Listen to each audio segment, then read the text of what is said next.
বিদ্যে শিখলে বুদ্ধি বাড়ে, আর বুদ্ধি বাড়লে বদমাশি বাড়ে, জ্ঞান বাড়ে না। আর জ্ঞান বাড়লে তার গুণ বাড়ে। যদি বলেন নমুনা, তো শুনে রেখে দেন। বিদ্যে শিখে যখন বুদ্ধি বাড়বে তখন তার বদমাশি বাড়বে। তার একটা নমুনা নেন। আমাদের দেশে খাবার রান্নায় বিরিয়ানি রান্না চলছে, ভালো ভালো খাসির গোশ মুরগির গোশ রাঁধে, তাতে একটা পাতা দেয়। ওই পাতাটার নাম কি? জোরে বলেন। এই তেজপাতা। এই তেজপাতা দিলে খাবারের স্বাদ বাড়ে, মজা বাড়ে, হ্যাঁ না? না, কিন্তু কেউ খায় না, চুষে ফেলে দেয়। জোরে বলেন। বুদ্ধি যাদের বেড়েছে, বিদ্যা যাদের বেড়েছে, আজ বাংলার মা বোনের ইজ্জতটাকে তেজপাতার মতো চুষে চুষে ফেলেছে। জিজ্ঞাসা করুন। 1 জানুয়ারিতে চুষেছে, 31 মালা হাসছে, মানে বুঝেছে, 31 চুষেছে, 15ই আগস্টে চুষেছে, চুষে নাই? 1 মেতে চুষেছে। হ্যাঁ, কচি কাঁচা তোবড়া বুড়ো যার যেমন পেয়েছে চুষেছে। আর সকালবেলা হোটেলের দ্বারে ফেলে দিয়ে মাল চলে এসেছে। আপনার বুদ্ধি বেড়েছে, তাই মা বোনের ইজ্জতটাকে তেজপাতার মতো ব্যবহার করে ছেড়েছে। খোদার কসম বলছি, এ বিদ্যা যদি না বাড়ত, তাহলে আমাদের মায়েদের ব্লাউজ এই পর্যন্ত হাত ছিল, আর এই পর্যন্ত করে নিচে বর্ডার ছিল। এখান থেকে তুলে একবারে দুধের ট্যাঙ্কি পর্যন্ত কারা তুলেছে? কারা তুলেছে? যাদের বুদ্ধি বেড়েছে। আর এখান থেকে হ্যান্ডেল খুলে হাত তুললে সুন্দরবন দেখা যায়, এ মাল কারা করেছে? কথা বলেন আসলে। এই বুদ্ধিওয়ালারাই করেছে। আপনি যান ডাক্তার, মাস্টার, ব্যারিস্টার, প্রফেসরের বাড়িতে, কলিং বেলটা টিপুন, তাহলে ছুটে হয় ওর বাড়ির মেয়ে আসবে, নাহলে বউ আসবে, হ্যাঁ না? না বলেন না? আর আসার পরে দরজা খুলে দেবে। দরজা খোলার সাথে সাথে আরো 2টো দরজা খোলা দেখতে পাবে। বুড়ো দেখলে মাথা ঘুরে যাবে, দেখলাম কি? কি জি, কসম খোদার করে বলছি, এরকম আলেমের বাড়িতে গিয়ে আপনি ডাকবেন, তো ভেতর থেকে প্রয়োজনে হয়তো মেয়ে ছেলে সাড়া দেবে, কিছু বলবেন, এসেছিলাম মৌলানার সঙ্গে দেখা করতে। আপনার 14 গোষ্ঠীর তাকত হবে না যে শর্ট করে ঘরে ঢুকে পড়ি। আর ওই মেয়েটা কোনোদিন দরজা খুলে সামনে ছুটে আসবে না। প্রয়োজনে যদি দরজা খুলতে হয়, তো আপনি কুত্তার মতো ঠ্যাং দুটো দেখতে পারেন, বাকি দেহ দেখতে পাবেন না। কারণ ওদের জ্ঞান আছে, তাই পর্দায় গুণ আছে, ঢাকা দিয়েছে। আপনার বুদ্ধি বেড়েছে, তাই আপনি আপনার মা বোনকে উলঙ্গ করে রাস্তায় ছেড়ে দিয়েছেন। আমিও খেয়েছি, তোরাও খা। ছি ছি ছি ছি ছি। আরে বিদ্যা বাড়লে বুদ্ধি বাড়ে। এখনকার শিক্ষিত লোকেরা সুদের টাকাকে হারাম মনে করে না, ওরা বলে এটা বেনিফিট। সুদ নয়, কি বলেন? শুয়োরের পায়খানার উপরে মোটা মোটা চিনির দানা ছড়িয়ে দিয়েছে, বলে খাস্তা মাল। এইরকম পায়খানা খায় চিনি মাখিয়ে যারা বুদ্ধিমান হলো তারা, এটা জ্ঞান বলে না। আরে জ্ঞান যদি থাকতো, তাহলে বৃদ্ধ পিতামাতাকে ওরা ধরে নিয়ে গোয়ালের গরুর মতো বৃদ্ধাশ্রমে দিতে আসতে পারত না।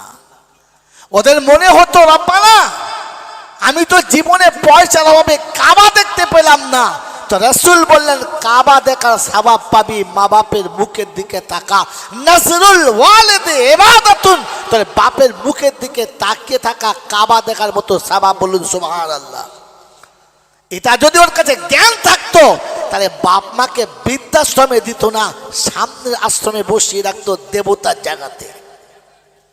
আমার বন্ধুরা, আমার আল্লাহওয়ালা ভাইরা, আল্লাহর নবী সাল্লাল্লাহু আলাইহি ওয়াসাল্লাম বলেন, যে মানুষটা হজ করতে পারে নাই, ও আফসোস করে মরে যাবে। আমার উম্মত আফসোস করে মরে যাবে। তো আল্লাহ বলেন, হাবিব, তোর উম্মতের আফসোস আমি রাখবো না, মিটিয়ে দেবো। বলে কি করে? বলে ও যদি সকালে ফজরের নামাজ পড়ে, বাপের মুখের দিকে মুহাব্বতের নজরে তাকায়, আর বাপ যদি খুশি হয়, মকবুল হজের নেকি ওর আমল নামায় আমি দিয়ে দেবো, আমি দিয়ে দেবো। যার মুখ দেখলে মকবুল হজের নেকি পাওয়া যায়, ওই বাপ মাকে আলাদা করে নিয়ে বউ নিয়ে যারা খায় এরা জাহান্নামী ছাড়া আর কিচ্ছু নয়। ও শালা যদি 10-12 হজ করে মরে তো জানবে জাহান্নামী হয়ে মরেছে, জান্নাতি নয়। কারণ জান্নাতকে তো ঘর থেকে আগে তাড়িয়ে দিয়ে তো যাবে কি করে?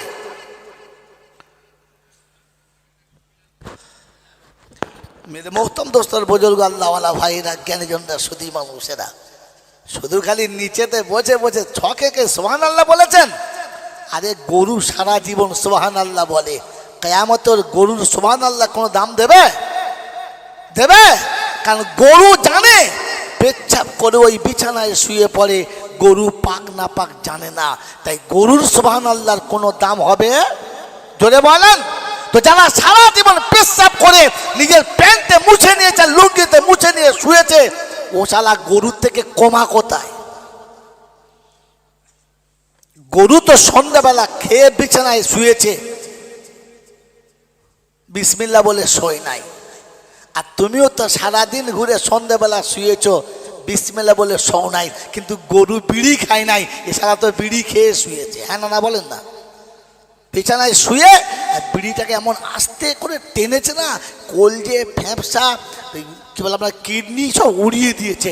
বিড়ি দোয়া করছে, আল্লাহ বাঁচা, আমাকে শেষ করে দে। সকালে ঘুম থেকে উঠে গরু কম্পকে গোয়ালের বাইরে গিয়ে পেচ্ছাপ করেছে, করে নাই? ও তো ঘরের ভেতরে পেচ্ছাপ করেছে। কি বলো? আর ভেতরে পেচ্ছাপ করেছে, আবার লুঙ্গিতে মুছে নিয়েছে, আবার বিড়ি ধরিয়ে ফাঁকে বেরিয়েছে। ফেরেশতা বলছে, খোদা বলেছিলাম এই হারামিদের তৈরি করিস না, দেখেছি বিড়ি খেয়ে শুয়েছে আবার উঠে বিড়ি ধরিয়েছে। তো আল্লাহ বলছে, তো তুই আগুন ধরাবি ঢুকলে?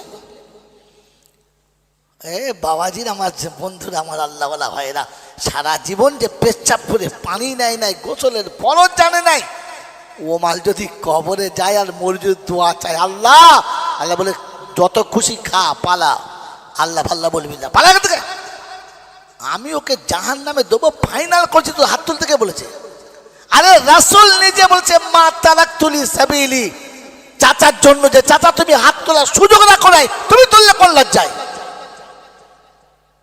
এই জন্য কোথাও হাত তোলার আগে বুঝে তুলবেন, ভেবে তুলবেন। মনে থাকবেন চাল্লা? হ্যাঁ, মনে থাকবেন চাল্লা।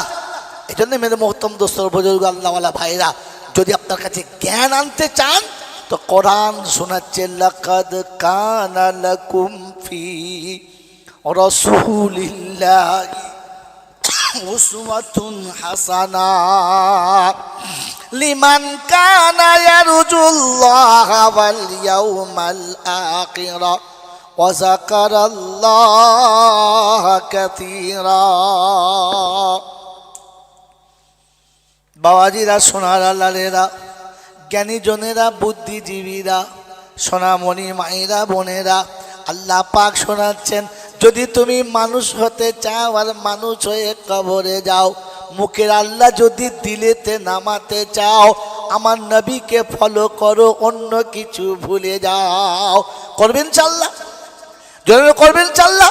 বিশ্বনবী জনাবে মুহাম্মদ রাসূলুল্লাহ সাল্লাল্লাহু তাআলা আলাইহি ওয়াসাল্লাম, আল্লাহ পাক তিনি তাকে মানবতার উচ্চ শিখরে রেখেছেন আর শুনিয়েছেন, ইন্নামা বুইস্তু মাকারিমাল আখলাক, চরিত্রের সর্বশিখরে আমার হাবিবকে পাঠিয়েছে, দেখে শিখে নাও, দেখে শিখে নাও। আল্লাহর নবী সাল্লাল্লাহু তাআলা আলাইহি ওয়াসাল্লাম উম্মতের জন্য লাঞ্ছনা, গঞ্জনা, যন্ত্রণা, ব্যথা সব সহ্য করেছে, তবু নবী কোনোদিন উম্মতের জন্য বদদুয়া করে নাই। করেছে? করেছে। মা রেগে গিয়ে বদদুয়া করে, তোর মাথায় বাজ পড়বে, তুই টেনে কেটে মরবি, তুই বাঁশের তলায় পড়বি, মা বলেছে। জন্ম দেওয়া বাপ বলেছে, খোদা তোকে দেখা পায় না, তুই মরিস না এখনো, বাপ বলেছে। কিন্তু আল্লাহ নবী কোনোদিন উম্মতের জন্য গজব চাই নাই। চেয়েছে? রক্তাক্ত হয়েছে, দাঁত ভেঙেছে, জমিনে কাঁচার খেয়ে পড়ে গেছে, ফেরেশতারা আসমানে কেঁদে গেছে, আর আল্লাহকে বলেছে, আল্লাহ তোর হাবিব পড়ে মার খাচ্ছে, কিছু বল। বলছে, কি বলবো বল দেখি? যে মার খাচ্ছে সেই তো বলে নাই, সেই তো বলে নাই। আমি বলি তো বলি কি করে? তো জিবরাইল শোনাচ্ছে আল্লাহ হাবিব অভিমান করে বলে নাই, তাই বলে তুমি কিছু বলবে না? তো আল্লাহ পাক শোনাচ্ছে তবে যা, যে মার খেয়েছে তাকে জিজ্ঞেস কর কি চায়, সে যা চাইবে তাই। বলে হবে তো? বললে হ্যাঁ। তো জিবরাইল নেমেছে, মিকাইল নেমেছে, ইসরাফিল নেমেছে, এসে নবীকে সালাম দিচ্ছে, আসসালামু আলাইকুম। ওয়ালাইকুম সালাম। ইয়া কি জিবরাইল, কি খবর? বলে খবর তো আপনার কাছে, রক্তাক্ত হয়ে গেছে, জমিন লাল হয়ে গেছে, আসমানের ফেরেশতারাও রেগে লাল হয়ে গেছে, গোটা শরীর আপনার লাল হয়ে গেছে, আমি জিবরাইল রক্তের মতো লাল হয়ে আছি, খালি অপেক্ষা আপনার জবান খোলার। আসমানে আল্লাহ ফয়সালা দেয় নাই, জমিনে পাঠিয়েছে আর বলেছে হাবিব যেটা চাইবে সেটা। বললে সেটা হবে? বললে হ্যাঁ হবে তো। বলে আবার বলে হবে তো? বলছি তো হবে। বলুন কি বলবেন ওদের জন্য? আল্লাহ নবী বললেন আমি যা বলবো হবে তো? বললে হ্যাঁ হবে। বলে তাহলে আমি হাত তুলছি, তুমি তোলো। রাসূল হাত তুলেছেন, জিবরাইল হাত তুলেছে, দোয়া করবে। ধরো দেখো, একটু বাদ দিচ্ছি, ধরো। রাসূল হাত তুলেছেন, দোয়া করবেন। জিবরাইল হাত তুলেছেন, আমিন বলবেন। ইসরাফিল মিকাইল পিছন দিকে আছে, তারিখ নকল করছে, এরা দুজনা বলা বলি করছে, নবী যেই বদদোয়া করবে আমিন বলবি না। বলতে কি বলবো? বলছে প্রথমে ধনে দিয়ে আসবো তারপরে আমিন বলবো। আগে আমিন বলবো, প্রথমে ধনে দিয়ে আসবো তারপর। বলছে সর্বনাশ, কি রাগা দেখি আছে, বুঝতে পারছেন? রাসূল হাত তুলে শোনাচ্ছেন রব্বানা তাকাব্বাল মিন্না ইন্নাকা আনতাস সামিউল আলিম। আল্লাহ যেটা বলছি কবুল করে নেন, আপনি সবই জানেন, সবই শুনতে পাচ্ছেন। অবুঝ কোনো দিন যদি অপরাধ করে, ওই অবুঝের অপরাধের কোনো বদলা নেওয়া যায় না। আমার উম্মত নাদান অবুঝ, তারা আমাকে চেনে না, তোমাকে জানে না, ভুল তারা করেছে, আমি ওই অবুঝের ভুলকে ক্ষমা করে দিলাম, আপনিও ক্ষমা করে দেবেন। আমি বদলা চাইছি না, আপনিও বদলা নেবেন না। জিবরাইল হাত তুলেছিল, নামিয়ে দিয়েছে। কি সর্বনাশ করলে! কি আমাদের যদি এরকম সুযোগ একবার হাতে আসতো, কি করতে বলেন?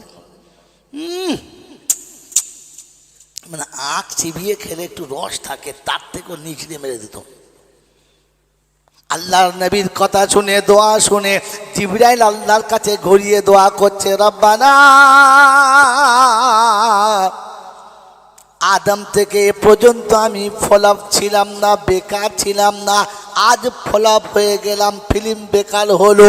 বললে ব্যাপারটা কি? বলে আদম থেকে এ পর্যন্ত হয় আপনার কাছে থেকে কিছু নিয়ে এসেছি, নালে নবীর কাছে থেকে কিছু নিয়ে গেছি, খালি হাতে কখনো আসি না, যাই না, আজ এলাম খালি হাতে, যেতে হবে খালি হাতে, কিছুই তো পেলাম না। আমার আল্লাহ রাব্বুল আলামিন বলে হাবিব, আল্লাহ আমার আল্লাহ পাক হচ্ছে জিবরাইল, এতদিন নবীর কথা আমার কাছে এনেছিস, আজ নবীকে নিয়ে আয়, দেখি নবীটা কেমন নবী। আহা, যে নবী উম্মতের এত অত্যাচারে ক্ষমা করে দেয়, ওই নবীটাকে নিয়ে আয় দেখি। এত নবীদের দোয়া নিয়ে এসছি, আর নবী নিয়ে আয়। মেরাজে যাবার এটা একটা কারণ, আল্লাহ নবীকে নিয়ে চলেছেন। আমি তারিখ শটে নিয়ে আসছি, আল্লাহ নবীকে নিয়ে চলেছেন। আমার বাবাজিরা আমার শোনাচ্ছেন বন্ধুরা, আসমান জমিন থেকে, জমিন থেকে আসমান, আসমান থেকে দ্বিতীয় তৃতীয়, একদম সপ্তম আসমানে নিয়ে চলে গেছে। সপ্তম আসমানে গিয়ে জিবরাইল শোনাচ্ছে আল্লাহর হাবিবকে, হাবিব ওই যে ঘরটা আছে না, ওখানেই আল্লাহ আছে, যান চলে যান। বলছি এ কি ভাই, এই দুর্গম পথে আপনি নেই সাথে, কি করে হবে, কি করে হবে? বলছে যে এখান থেকে যাওয়ার আর অনুমতি নাই, ভুল করে যদি এক কদম বাড়াই, নূরের তাজাল্লিতে পুড়ে হব ছাই, যাবার অনুমতি নাই। নবী চলেছে আর জিবরাইল দাঁড়িয়ে গেছে। নবী মাটির তৈরি, জিবরাইল নূরের তৈরি, নূর দাঁড়িয়ে গেছে আর মাটি চলে গেছে। নবীকে যারা নূর বলেছে, কত বড় গাধা, বুঝে দেখো এবারে, বোকা কোথাকার। নূরের ফেরেশতার তাজাল্লিতে পুড়ে যাবে, দাঁড়িয়ে গেছে। রাসূল মাটির তাই গড়গড় করে চলে গেছে। কথা বুঝেছেন বাবা? বাবাজি কথা বুঝেছেন? রাসূল চলেছে, দরজার কাছে গিয়ে জুতো দুটো খুলতে শুরু করেছে। কি ভাই, দরজায় গেলে জুতো খুলতে হয় তো, খুলতে শুরু করেছে। তো আল্লাহ পাক ভেতরেও দেখতে পান, বাইরেও দেখতে পান, সব তার চোখের সামনে। তো শোনাচ্ছে, হাবিব জুতো খুলছেন কেন, পরে চলে আসো। বলছে আল্লাহ নিষেধও করছেন, আদেশও করছেন। আল্লাহ নিষেধও করলেন, আদেশও করলেন। বলে কবে নিষেধ করলাম? বলে আপনি জুতো খুলতে বলেন নাই। বলে না।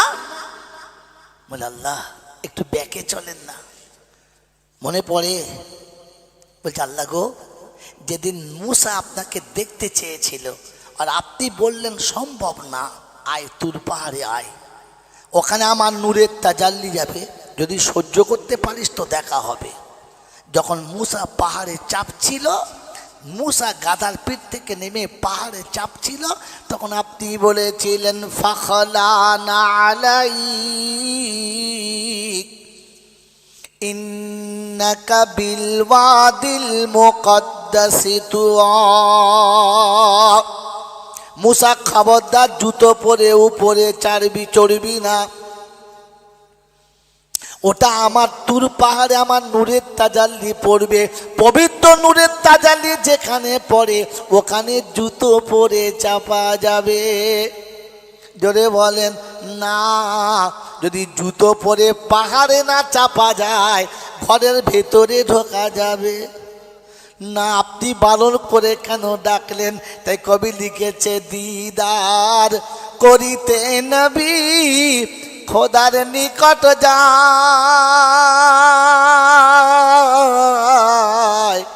বোরাকে চড়িয়া নবী আরশের ধারে যায়। যখন গেলেন আরশের ধারে, খোদা বলে নবীজি রে, পায়ের জুতা সহ করে আমার আরশ আয়, দিদার করিতে নবী খোদার নিকট যায়। খোদা বলে, নবী বলে, ওরা বানা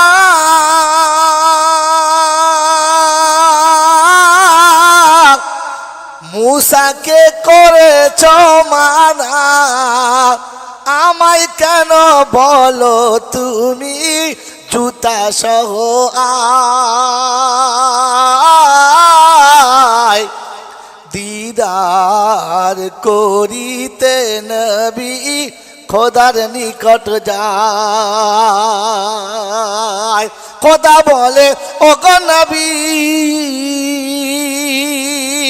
শীঘ্র করে আয়না চলি, তোমার পায়ের ধুলাবালি, তোমার পায়ের ধুলাবালি আমার আরশ চাই, দিদার করিতে নবী খোদার নিকট যায়। বাবাজিরা, সোনার লালেরা, মানুষ যখন নিচ থেকে উপরে যায় তখন নিচের কথা অটোমেটিক ভুলে যায়, যায় না? জোরে বলে। গরিব থেকে যখন ধনী হয় তখন দেখবেন পিছনের গুরবতের কথা ভুলেই যায়, যায় না? জোরে বলে। যখন পোড়ো মাল হাই কোয়ালিটির হয় তখন নিজের দলের কথা, জোরে বলে, ভুলে যায়। আল্লাহর নবী সাল্লাল্লাহু আলাইহি ওয়াসাল্লাম জমিন থেকে আসমানে চলে গেছেন, আসমানে চলে গেছেন, আল্লাহর কাছে চলে গেছেন। বলেন পিছনের কথা মনে রেখেছেন না ভুলে গেছেন? জোরে বলে, আরো জোরে বলে। এই মনে রাখে যারা উম্মতে মুহাম্মাদি হলো তারা। বলেন আপনি আমি পিছনের কথা মনে রাখি না ভুলে যাই? বলেন আপনার আমার পিছনের কথা মনে আছে? অন্ধকার রাতে, শীতের রাতে পৃথিবীর জমিনেতে আপনার আমার আবির্ভাব হলো। পাড়ার লোক সব ঘুমিয়ে গেল, আত্মীয়রা সব ঘুমিয়ে গেল। ওই রাতের অন্ধকারে সব থেকে কষ্ট বেশি আমার মা পেল। পৃথিবীতে আসতে গিয়ে মাকে বালতির পর বালতি রক্ত দিতে হলো, তারপরে আমার পৃথিবীতে আসা হলো। সবাই বাচ্চার মুখ দেখে চলে গেল।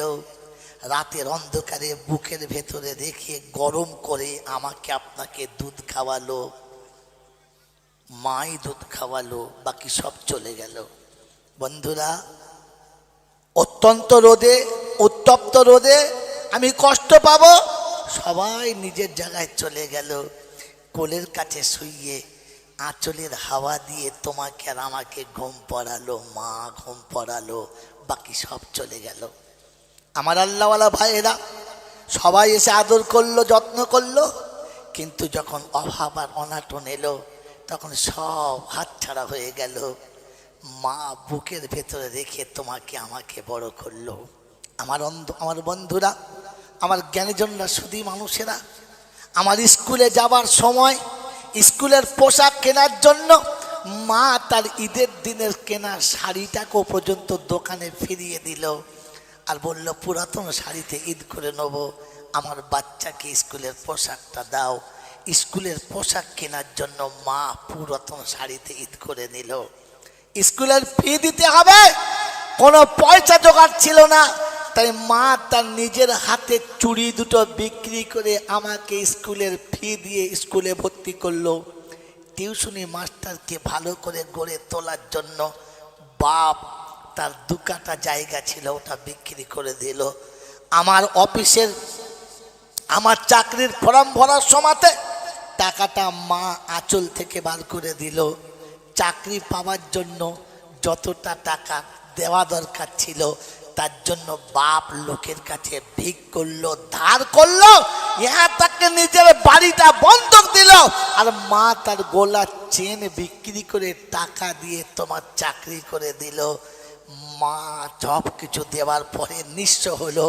চাকরি পাওয়ার পরে মা মনে ছিল, মা মনে ছিল, মা মনে ছিল, ওরে মুসলমানের ছেলে, তোমার এতগুলো টাকা দিয়ে স্কুলে ভর্তি করলো মা, তোমাকে পোশাক কিনে দিল মা, তোমাকে যাওয়ার আগে টিফিন করে দিল মা, তোমাকে চয়েস করে টিউশনি মাস্টার দিল মা, তোমাকে কলেজের ফি দিল মা, তোমাকে হোস্টেলের টাকা দিল মা, তোমাকে চাকরি পাওয়ার সময় ভিক করলো মা।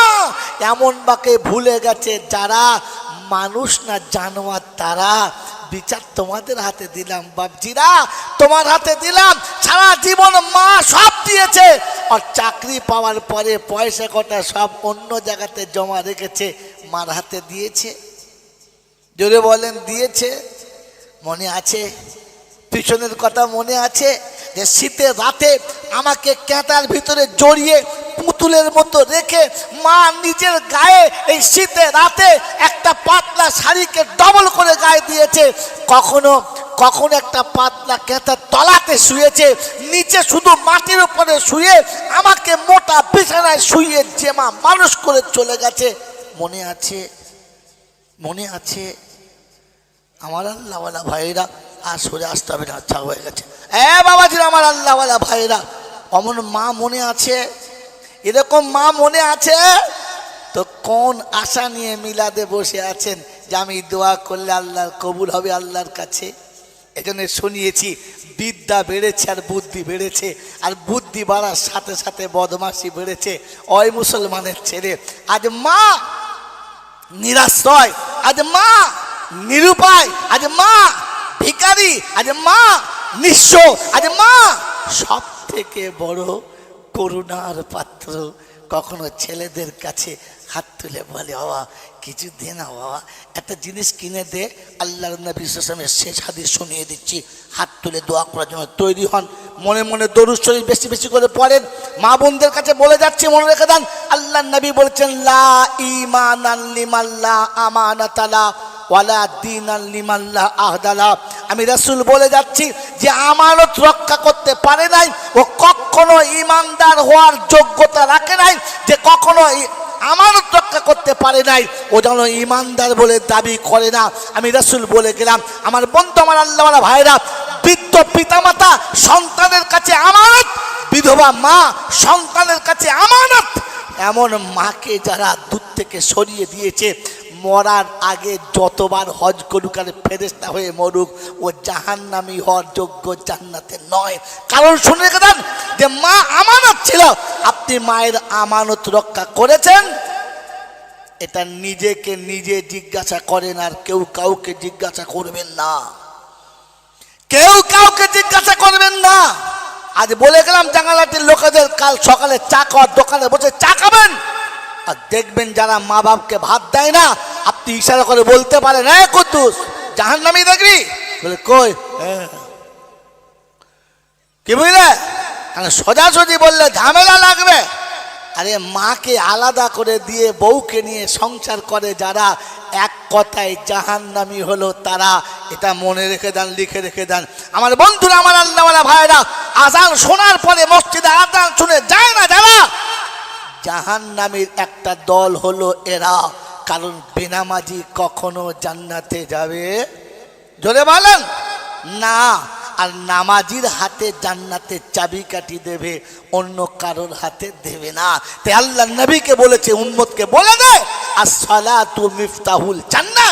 ওর চরিত্র যত ভালো হোক, ওর আমল যত ভালো হোক, ওর কাজ যত ভালো হোক, লোকটা যত সত্যবাদী হোক, লোকটা যতই ধার্মিক হোক, নামাজ যদি ওর কাছে না থাকে, ও জান্নাতের দরজা পর্যন্ত যাবে, কিন্তু জান্নাতের চাবি খোলা পাবে না।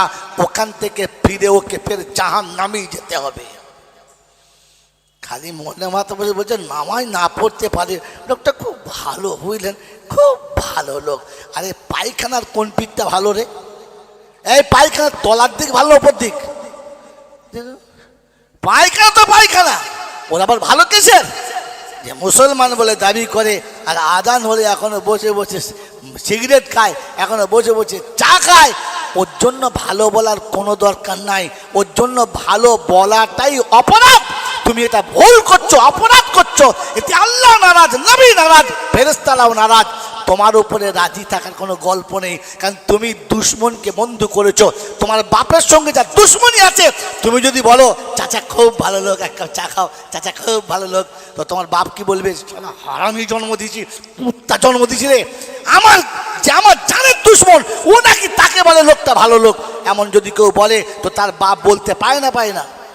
যদি বলেন রাসূল যাকে ঘৃণা করেছে, আল্লাহ যাকে ঘৃণা করেছে, তুমি তার জন্য সার্টিফিকেট দিচ্ছ আমাদের পাড়ার লোকটা খুব ভালো লোক, খুব ভালো লোক, নামাজ পড়তে পারে না কিন্তু লোকটা খুব ভালো লোক, তখন বই যাবে এ হারামি, ওই রকম হারামির হারে।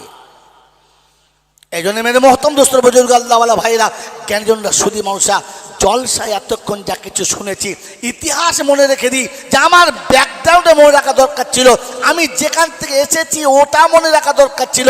ইসলাম তার ভবিষ্যৎ দেখায় আর বিগত জীবনের ভুল বোঝায়। এই জন্য কোরআনে পাক আল্লাহ রাব্বুল আলামিন লক্ষ লক্ষ নমুনা রেখেছে যে বিগত জীবনে কোন নবীর সাথে উম্মত কি করেছে, ওলিদের সঙ্গে পাবলিক কি করেছে, ওলামাদের সঙ্গে আবাম কি করেছে, জাহেল মূর্খরা জ্ঞানীদের সাথে কি করেছে, নমুনা কোরআনে তুলে রেখেছে আর বলে দিয়েছে উম্মত তুই সতর্ক হয়ে যা, এই ভুলেতে তুই যেন পা দিবি না, তাহলে ওদের জায়গাতে তোকে টেনে পৌঁছে দেবো। কেউ বাঁচাতে পারবে?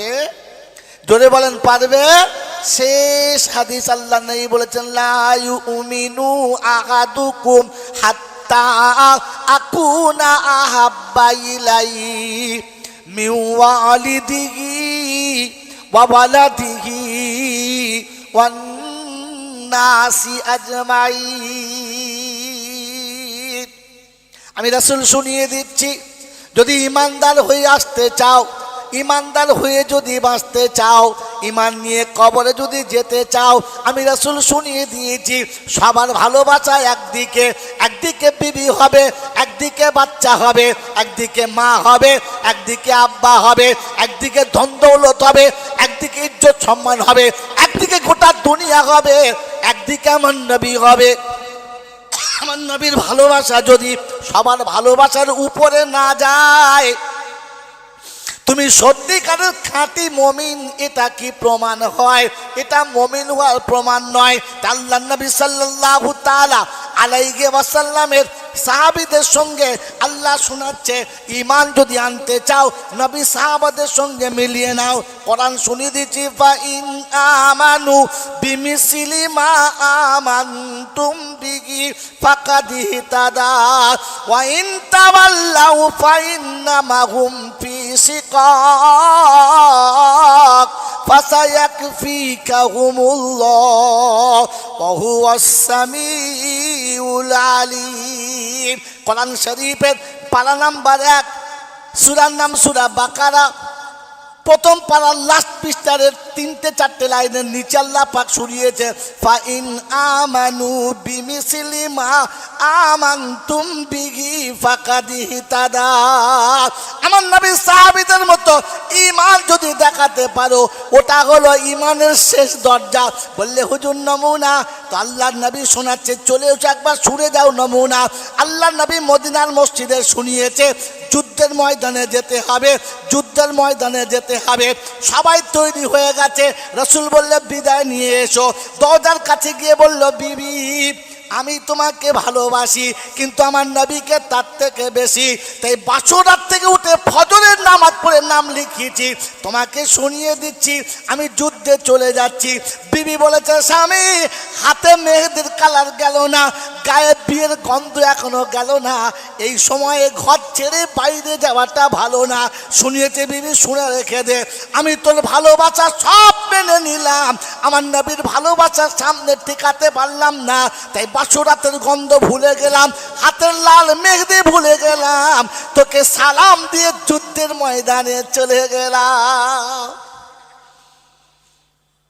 সাহাবী বাড়িতে গিয়ে বলছে, বিবি আমি যুদ্ধে নাম লিখিয়েছি। বলে আলহামদুলিল্লাহ। বলে কমান্ডার? বলে সুম্মা আলহামদুলিল্লাহ। আমি যুদ্ধে সাজাবো, তুমি যাবে, আমি দোয়া করবো, তুমি আমিন বলবে। বলে বলো। তো দোয়া করছে, আল্লাহ বীরের মতো লড়বে, দুশ্মনদেরকে ধুনে দেবে, জাহান্নামে পাঠাবে, ইসলামের পতাকা উড়িয়ে বাড়ি আসবে, গোটা শরীরের রক্তগুলো আমি আঁচল দিয়ে মুছিয়ে দেবো, আদর করে কোলে নেবো। তো সাহাবী বলছে, ফালতু দোয়া করছিস, কবুল হবে না, চল। বলছে কেন? আমি তো পালাতে বলি নাই, ঘুমোতে বলি নাই। বলে এই জন্য কবুল হবে না যে আজকে যুদ্ধে কমান্ডার 3 জনা, আমি মধ্যমণি শাহাদাত ফাইনাল জানি, আর কোনোদিন আসবো না, তাই ক্ষমা চাইতেছি, মাফ করে দে, বাচ্চা দুটো মানুষ করিস, জনম অমানুষ করিস না, চলে যাচ্ছি, আসবো না। বাচ্চা ছুটে বলছে, আব্বু একবার কোলে নাও। তো বলেছে, ঘুরে মার কাছে চলে যাও, কিয়ামতের ময়দানে জান্নাতে যখন ফায়সালা হবে দরজায় বসে থাকবো, তুই কোলে চাপবি তবে যাব, তবে আজকের কোলে নেব না, চলে যা। বাচ্চাকে তাড়িয়ে দিয়েছে, বিবিকে ভুলিয়ে দিয়েছে, যুদ্ধে চলে গেছে। রাসূল বললেন, ইমানদারের নমুনা এইটা, সবার থেকে ভালোবাসার নবী দিয়েছে। মনে থাকবেন ইনশাআল্লাহ, মনে রাখবেন ইনশাআল্লাহ।